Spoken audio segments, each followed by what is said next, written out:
Lalu pasca Erlangga Hartarto ini mundur sebagai Ketua Umum Partai Golkar, siapa pengganti Ketum Golkar selanjutnya, saudara? Kita bahas bersama dengan sejumlah narasumber yang telah bergabung di Kompas Malam.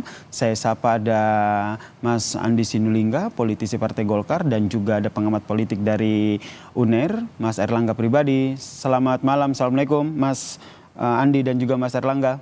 Waalaikumsalam warahmatullahi wabarakatuh. Selamat malam Mas Yasir. Waalaikumsalam. Oke, ini saya ke Mas Andi dulu nih. Mas Andi, ini pasca Erlangga Hartarto ini mundur sebagai ketum, ini yang menguat adalah nama dari Bahlil Lahadalia, begitu? Iya, yang saya dengar juga begitu. Ada beberapa nama-nama yang muncul yang memang juga kader-kader potensial Partai Golkar, seperti Pak Bambang Susatyo, Pak Agus Gumiwang, itu termasuk Pak Bahlil, dan bahkan ada nama-nama lain juga yang siap berkompetisi. Tapi memang kalau kita mendengar arus kecenderungan.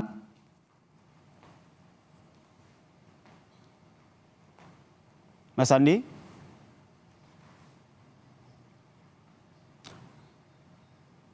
Oke, Mas Andi? Oke, kita perbaiki audio dengan Mas Andi Sinulinga. Saya ke Mas Erlangga.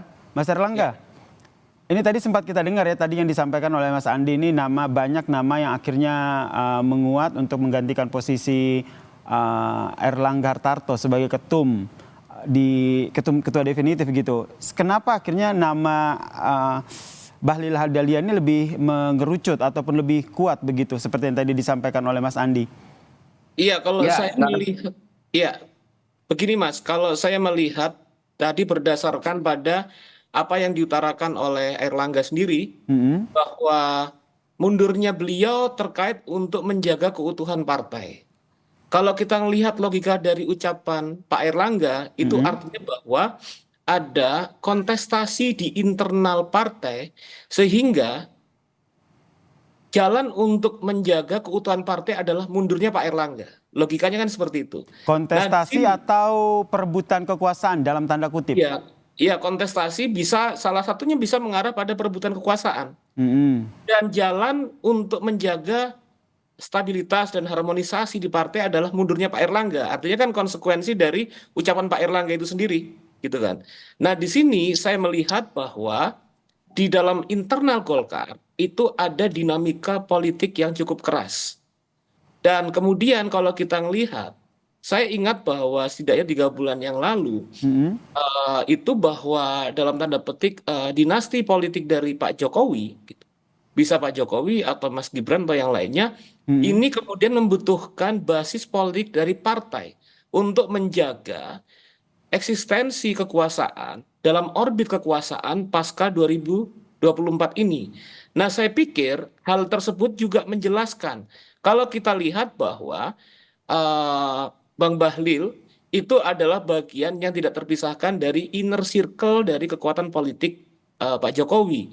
Bisa jadi bahwa nama Bang Bahlil ini menjadi kemudian menguat terkait dengan logika dan dinamika politik seperti itu. Atau kemudian tidak mustahil terjadi bahwa ke depan bahkan Pak Jokowi atau Mas Gibran sendiri yang menjadi bagian dari kandidat utama dalam Partai Golkar setelah proses ini berlangsung. Jadi menurut Anda kontestasi yang terjadi di internal Golkar ini siapa dengan siapa tuh salah satunya adalah Bahlil Lahadalia di situ? Iya, Bang Bahlil Lahadalia dengan itu siapa? bagian penting. Maaf Mas. Dengan siapa menurut Anda? Saya pikir juga akan ada banyak seperti yang tadi sudah diutarakan gitu. Ada misalnya Pak Bambang Susatyo, ada kemudian banyak Agus Gumiwang dan lain sebagainya. Tapi yang saya lihat dalam kontestasi politik di dalam internal Golkar ini, variabel terkait dengan poros kekuatan dari kekuasaan yang saat ini eksis, yaitu Pak Jokowi, menjadi tidak bisa diabaikan. Dalam dinamika Golkar selama beberapa bulan belakangan, bahkan nanti ke depan. Sampai di sini dulu, Mas Erlangga. Saya ke Mas Andi nih, mau konfirmasi nih. Kalau kata Mas Erlangga ini ada kontestasi di sana, ada perebutan kepentingan dalam tanda kutip. Betul demikian? Ya kalau ada kontestasi, kompetisi di internal partai politik ya, itu sesuatu yang lumrah di Golkar itu. Nah, itu nggak bisa kita tutupin dan kita harus sampaikan bahwa memang kontestasi itu ada. Nah, tapi yang paling penting adalah di Golkar itu bagaimana kompetisi atau kontestasi itu dinamikanya dilakukan dengan cara dewasa, ya, dengan melibatkan semua orang sehingga terjadi kompromi politik di situ. Jadi kalau kita lihat bagaimana, coba kita saksikan bagaimana narasi Pak Erlangga yang dia sampaikan, kita lihat nonverbalnya, ya, kita bisa lihat apakah tergambar suasana yang teduh, tenang, atau penuh dengan tekanan misalnya, itu kita bisa macam-macam. Tapi saya sendiri melihatnya adalah di situ tergambar keikhlasan, jiwa besar, dan kemudian inilah langkah yang terbaik demi soliditas Partai Golkar sehingga bisa fokus penuh partai untuk mengawal pemerintahan baik yang hari ini dan menuju yang akan datang, dalam hal ini Pak Prabowo dan Pak Gibran, dan proses Munas itu diselesaikan dengan segera, dengan cepat sehingga terpilih ketua umum yang baru, dan ketika pemerintah baru dilantik maka Golkar sudah punya ketua umum yang siap langsung bekerja, itu apa kader-kadernya yang memang berkontribusi di pemerintahan Pak Prabowo Gibran yang akan datang. Jadi karena itu pilihan Pak Erlangga untuk mundur itu sudah tepat itu, dan itu patut diapresiasi. Oke, kalau dari internal sendiri ini kan kalau tadi kita dengarkan bahwa yang disampaikan oleh Airlangga Hartarto adalah menjaga keutuhan, kemudian disambung tadi disampaikan oleh Mas Airlangga ini ada kontestasi di sana. Nama-nama yang menguat di internal Golkar sendiri siapa? Apakah salah satunya adalah Bahlil Lahadalia atau siapa lagi selain itu? Selain Pak Bahlil, Pak Bambang Susatyo, Agus Gumiwang, nama-nama yang beredar ya. Memang walaupun kecenderungannya misalnya yang menguat itu adalah nama Pak Bahlil gitu. Kenapa sebagai demikian? sebuah Kenapa fakta, akhirnya yang menguat itu kenapa akhirnya yang menguat itu Pak Bahlil? Iya, ini kan soal begini ya, di Golkar itu problem komunikasi antara elit dengan kehendak di bawah itu kan penting, ya. Jadi ada variabel internal, ada variabel eksternal. Misalnya secara internal, kalau dia tidak punya komunikasi yang baik dengan katakanlah stakeholder, dalam hari ini dewan-dewan pimpinan daerah, mungkin akan sulit itu bisa dilakukan. Nah karena itu kalau saya dengar ya langsung, saya dengar dari teman-teman, baik beberapa elit-elit DPP termasuk teman-teman di daerah, memang arahnya ke sana, kecenderungan itu. Walaupun ini kan belum kita tahu bagaimana dinamika Munas yang akan berlangsung besok. Kita hari Selasa rencananya itu kalau dengar dari teman-teman DPP akan melakukan rapat pleno, dan di rapat pleno itu nanti akan ditetapkan siapa yang menjadi PLT Ketua Umum, lalu Rapimnas menetapkan jadwal Munas, dan nanti dinamikanya akan lebih terlihat di situ. Nah yang saya gambarkan itu adalah dinamika yang terjadi hari ini gitu. Tadi Anda menyebutkan dekat dengan elit-elit yang dimaksud ini adalah Joko Widodo? Elit di internal Partai Golkar dengan para pimpinan-pimpinan di daerah. Elit yang saya maksud adalah, tadi kan pertanyaan Anda tadi, Bung Yasir mengatakan kenapa Bahlil. Betul. Ya kemampuan Bahlil berkomunikasi dengan elit-elit DPP Partai Golkar dan juga dengan dewan-dewan pimpinan daerah. Nah ada variabel tentu di eksternal, ada elit-elit negara. Saya pikir itu nggak bisa dihindari. Di Golkar nggak usah saya sampaikan lagi. Publik sudah tahu semua kan bagaimana. Dan saya kira hampir semua partai tidak akan bisa menghindari variabel di luar dirinya, sama dengan Indonesia. Termasuk Indonesia hubungan ataupun pengaruh dengan Presiden Joko Widodo begitu ya? Ya sudah pasti tidak mungkin apa yang terjadi di Golkar itu tidak berkomunikasi dengan pimpinan nasional, itu tidak mungkin itu. Pasti ada komunikasi untuk dinamika ini berjalan dengan baik. Tidak mungkin tidak ada komunikasi, pasti ada komunikasi. Nanti tapi jangan dipahami komunikasi itu komunikasi yang negatif gitu ya. Oke, ini komunikasinya akan seperti apa nih untuk menentukan siapa calon pengganti dari Erlangga Hartarto? Apakah betul ini mereka yang berdekatan dengan elit eksternal maupun internal? Saya juga akan minta tanggapan dari Mas Erlangga Hartarto, tapi minta tanggapan dari Mas Erlangga pribadi, tapi usai jeda ya. Kita tetaplah bersama kami di Kompas Malam, kita masih membahas siapa pengganti ketum pasca Erlangga Hartarto mundur dari ketum Golkar.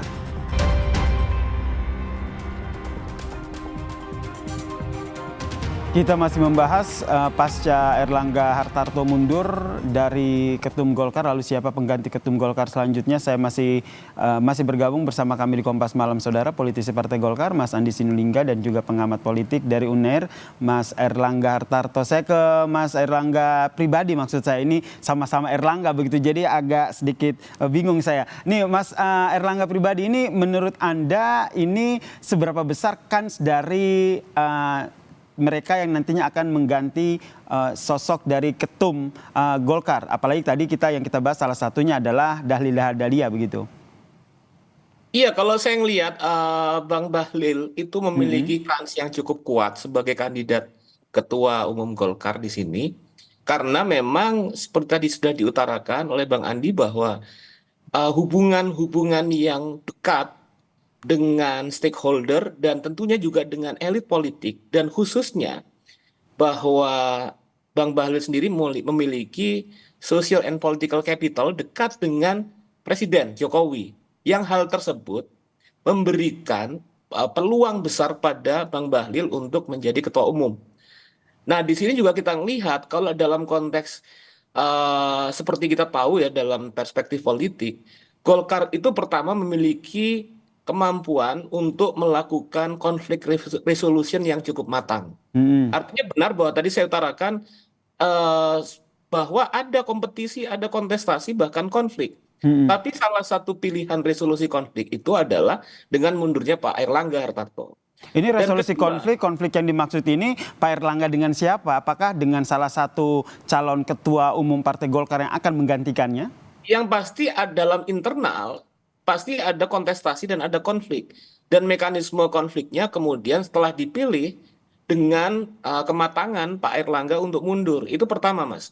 Okay. Kedua, kita tahu bahwa kedekatan dengan elit politik atau dengan kekuasaan itu menjadi parameter, salah satu standar kriteria dari kandidat ketua umum Golkar, karena tidak bisa dipisahkan bahwa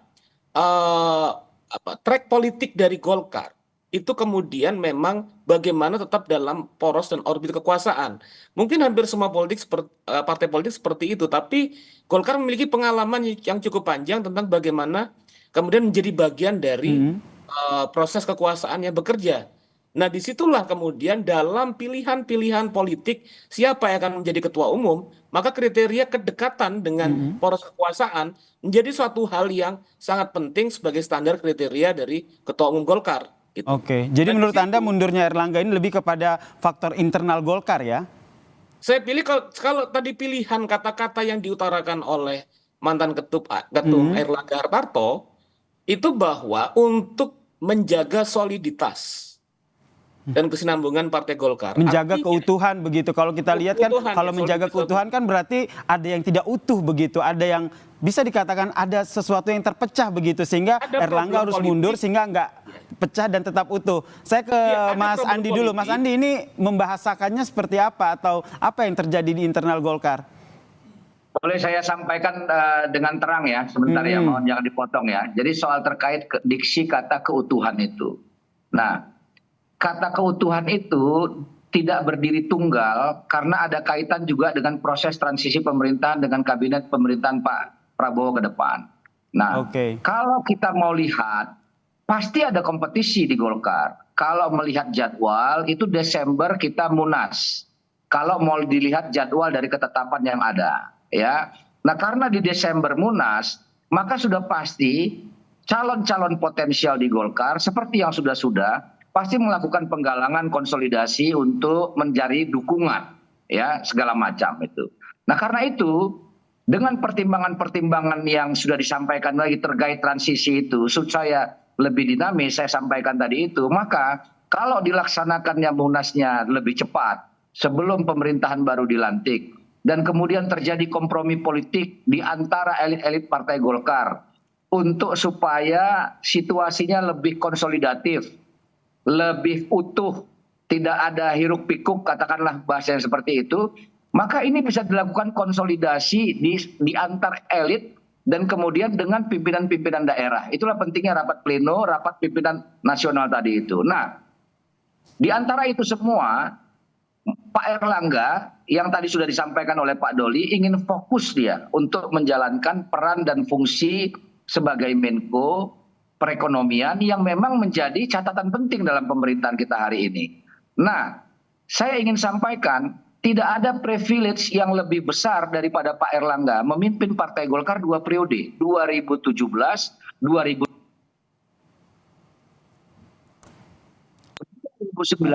dan 2024. Sepanjang secara reformasi belum pernah ada ketua umum yang menjabat 2 periode.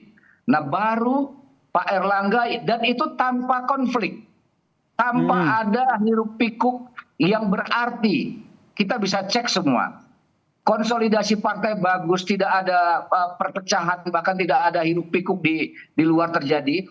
Itu karena kearifan semua elit-elit ini untuk menjaga dinamika Golkar yang baik dan terbukti bertambah kursinya dari 85 ke 102. Nah, untuk ke depan, untuk kepentingan Partai Golkar, supaya konsolidasinya tetap jalan, maka diperlukan kompromi untuk kepentingan kesinambungan pemerintahan ke depan, untuk mengawal pemerintahan Pak Prabowo juga dengan lebih smooth, maka mundurnya Pak Erlangga itu adalah jiwa besar yang harus diapresiasi itu. Jadi output mundur itu bagian dari meredusir dinamika yang kita tidak tahu ke depannya seperti apa itu.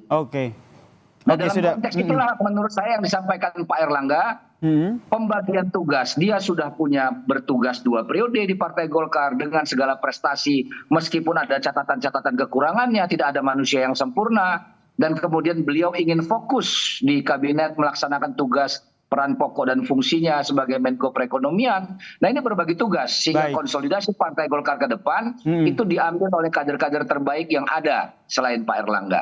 Terakhir saya ke Mas Erlangga pribadi begitu. Melihat ke depannya ini nanti akan seperti apa dinamikanya? Ya, kalau saya lihat bahwa kalau melihat track ke depan gitu, bahwa ini adalah suatu proses bagaimana Partai Golkar sendiri menggunakan mekanisme yang ada di internal partai untuk mengelola konflik yang sedang berlangsung.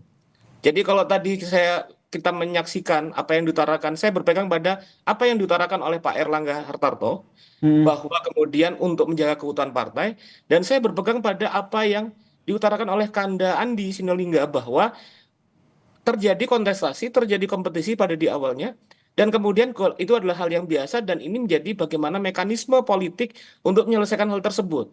Maka di situ saya menyaksikan bahwa kemunduran Pak Erlangga sebagai bagian dari solusi terjadinya konflik internal Partai Golkar. Oleh karena itu saya lihat ke depan yang akan muncul itu ketika kemudian Bang Bahlil yang kemudian menjadi kandidat kuat, maka ini adalah track bagaimana proses transisi tidak saja di kekuasaan, tapi di internal dari Partai Politik Golkar. Itu kemudian menjaga di mana kemudian pada proses selanjutnya mereka-mereka yang menjadi bagian dari poros kekuasaan Pak Jokowi yang akan kemudian mengambil kepemimpinan di Partai Golkar itu. Ya. Baik, ini nanti kita nantikan bersama ya, seperti apa nanti ke depannya, apakah betul nanti Bahlil Lahadalia ini akan menjadi ketum pengganti Erlangga Hartarto. Ini masih ada proses-proses yang nantinya akan dilewati oleh Partai Golkar. Terima kasih Mas Andi Sinulinga, politisi Partai Golkar, dan juga ada pengamat politik dari UNAIR, Mas Erlangga pribadi telah bergabung bersama kami di Kompas Malam. Salam sehat semuanya.